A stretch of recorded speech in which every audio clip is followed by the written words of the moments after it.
Hello everybody, Average Gamer here, and welcome to another episode of Let's Talk. In this episode, we're going to be talking about the engine changes, and why they actually make sense. And how they can kind of modify their plans a little bit to make it a little bit more lenient and easier. So, right now, engines, we'll get into kind of what the engines do right now first. Engines pretty much give you three abilities. They increase or decrease your speed depending on if you're upgrading or decreasing your engine. They also either increase or decrease your heat efficiency. Bigger the engine, anything above 250 pretty much gives you the same heat efficiency. They all have 10 heat sinks internally, but if you go below, obviously, less heat sinks. So obviously the bigger the engine, more heat sinks, and well, the better your mech will be heat-wise, theoretically. With that in mind, there's the third thing, which is the bigger engine. It also impacts your transverse speeds for your arms and legs. It imparts more power into the actuators in your arms and legs and makes them move faster.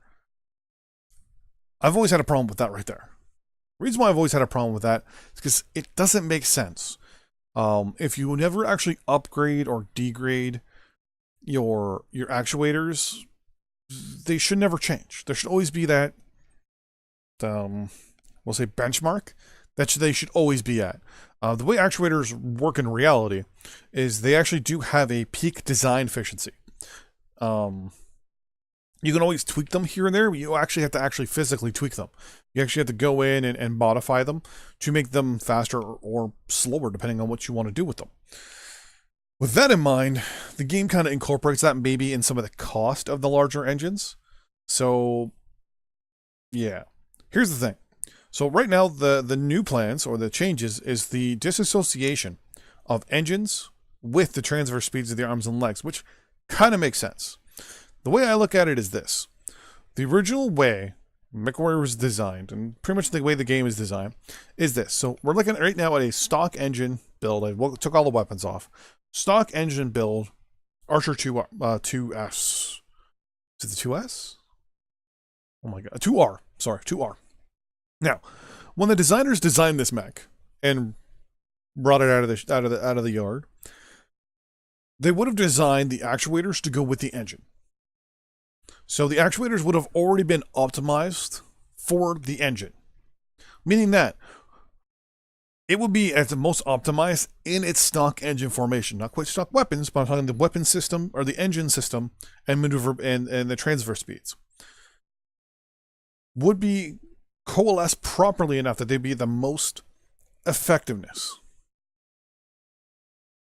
So in this case, the standard 280 is putting out the perfect amount of power for the actuators to be at full capacity and full ability. Now, here's the thing. You can't impart more power into actuators to make them work. I mean, you can overpower them, kind of like you can overclock a computer. But the problem with actuators is they'll burn out really fast. And they'll break, basically. They'll explode. So, it really doesn't work that way. What they could have done, and what they should have done, is set up so you can also upgrade your actuators separately from the engine. So you upgrade your engine, XL, and then also upgrade your actuators. Right now, we have actuators in our arms and legs. Give us the ability to upgrade these. What they're doing now instead is doing something a little different. It's kind of like an upgrade, but they're doing it through the skill system. Because the way they're looking at it is the way I look at it, kind of from someone who used to drive tanks. In a tank, the actuators in the turret that turn the turret ring set it at a certain transverse speed. We in the Canadian Forces use now we use Leopard 2A6, but when I was in, it was the Leopard 1 C2. I think it was the 1A4, I think was the one the Germans called. I can't remember what the Germans called it. But we had an engine in it. And we had a transverse speed for our turret, and we had a transverse speed for our cannon. Now, when we upgraded the engine in the Leopard, it didn't affect the transverse speeds. It still produced. It did produce a larger output of power, but the capacitors in the accelerators and all, in the accelerators, the actuators and all that stuff in the tank itself, they didn't care. They would fill the capacity, discharge and when they needed to and do their work. Because they're the machine. They're just on, off, do the job, don't do the job. That's it. They don't care if they have more power. They just want the amount they need. As long as they have the minimum amount, they're got peak efficiency. When we upgraded the engine, didn't affect the transverse speed. We had to actually upgrade the actuators in the turret and in the actual gun itself to create faster turn speeds. Now, how we could affect that, how that's being imported into MechWarrior now is this. So they're being separated, meaning that the mech itself is going to have now a base transverse ratings or transverse stats, meaning that the mech itself will have a base of torso twisting and torso and yaw. Now, that makes complete sense to me. And we already have the base stat designed.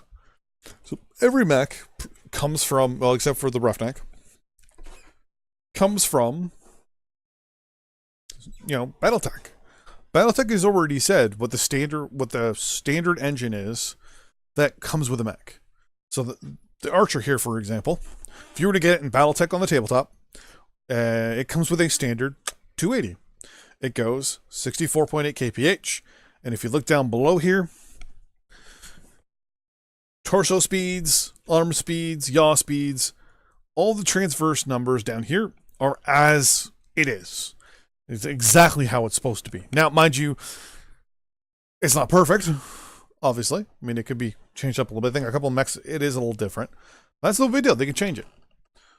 Now, that is the baseline for the mech. Now, some mechs have obviously underperformed, we'll say, when it comes to the ability for transverse speeds, and they've been quirked. For example, the Archer here, due to balancing purposes, it was given the quirk of turn rate, the yaw rate. So basically, the turn rate to go left to right on the torso. I'm assuming. Yep, torso turn rate. Yeah, sorry. So the torso turn rate for the yaw, for the transition, has been increased by 35%. What does that mean? Well, the new system, they're removing all quirks, correct? This means that this quirk here, specifically, will be incorporated into the mech's base stats. Meaning that right now, here's its numbers. This number will actually be incorporated into its base stats. So first off, what they're doing is they're saying all heavy mechs, via physics and via the physics rule, should be able to move their torso at the following transverse speeds and their arms at the following transverse speeds. Lights, mediums, and assaults are all the same. Then they're looking at a mech by mech basis and saying, okay, so here is the generic build that we have. Here's the engine we have. This is the stats it has. Okay, so this is actually the Archer. So those are the Archer stats. They're above or below whatever the heavy generically is. And then they're going to look at that and say, well, does it perform properly? Does it not perform properly? And they're going to test it and change it and tweak it. Now, also, if it has a quirk associated with balancing, associated with transverse speeds, like the Archer here, it's being incorporated into the mech's base stats, which is good. I like that. But here's the part where I don't like. The way to upgrade said stats. So the way to upgrade said stats now is to only do it through the skill tree, which I kind of don't like. Instead, what I'd like to see them do is have it as an upgrade like heat sinks and armor on the left. So right now, if we wanted to upgrade our armor and our heat sinks, as everybody knows, I'm going to just go to a full expanded layout here. It's right here. So missile guidance systems, structure, armor, and heat sinks are all on the left. Well, want to have one for transverse and have it set up for, you can upgrade it or even have the different transverse nodes or transverse actuators in the equipment tab. Have actuators there. You actually click it and you can basically just select the actuator you want. Now, actuators themselves should have some sort of give take to them. I'm figuring actuators themselves will weigh the same no matter how fast or more maneuverable they are, right? With the way technology is. And the fact that engines, they get bigger, so you're already kind of getting penalized there. So I think you should be able to upgrade your actuators without any issue. Now, should they be expensive? Yeah, but I think they should also reduce then the cost of engines. So say reduce the cost of engines by 20% and utilize that 20% on the actuators. So an engine that costs 20 million, reduce 20%, and now give us, say, 10 levels of actuator that we can then buy on our mech.